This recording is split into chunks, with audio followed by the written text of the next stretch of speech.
Presented by Unique Films. Unique Films. Unique. Mix by happy digital recording studio Chanpatia. हर सितम सहकर कितने गम छिपाए हैं हमने, तेरी खातिर हर एक दिन आंसू बहाए हैं हमने। तू छोड़ गई मेरा हम अकेला, बस तेरे लिए हर जख्म छिपाए हैं। बोली के गोरी ऐसान मीठी मीठी बोलिया हो, दे दिहलू दिला पजा खामा हो।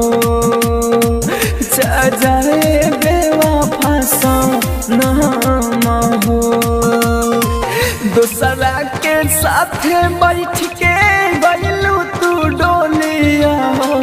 दूसरा के साथ बैठ के गइलू तू डोलिया हो। कैसे अब बचिया में बोला हामा हो, जा जाए बेवफा सा नामा हो। दे दिहलू दिला पजा खामा हो। हे सनम कभी किसी से प्यार मत करना, हो जाए तो इनकार मत करना। निभा सको तो निभा देना, लेकिन किसी का जिंदगी बर्बाद मत करना। कहरा छोड़ा नहीं अपन घर परिवार हो, तू हमारे के गइलू छोड़ के। तू हमारे के गइलू छोड़ के। पागल दीवाना रहे प्यार में दिलवाई, दिलवा के शीशा नियम तोड़ के। अब मन करे मारी मार के गोलिया हो, जिंदगी कइलू खत्म हो। जा जाए बेवफा सनम हो।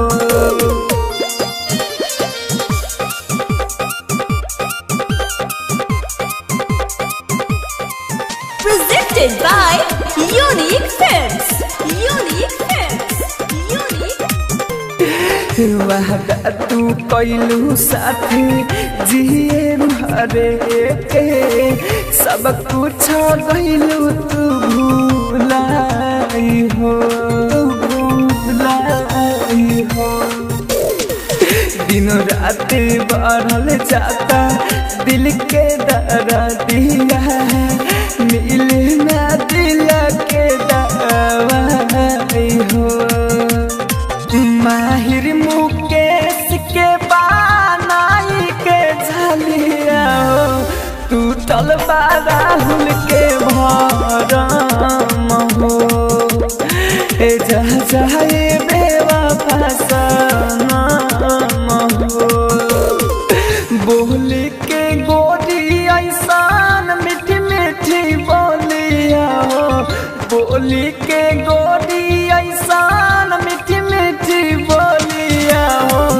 दे दिहलू दिला पजा खामा हो, जा जाए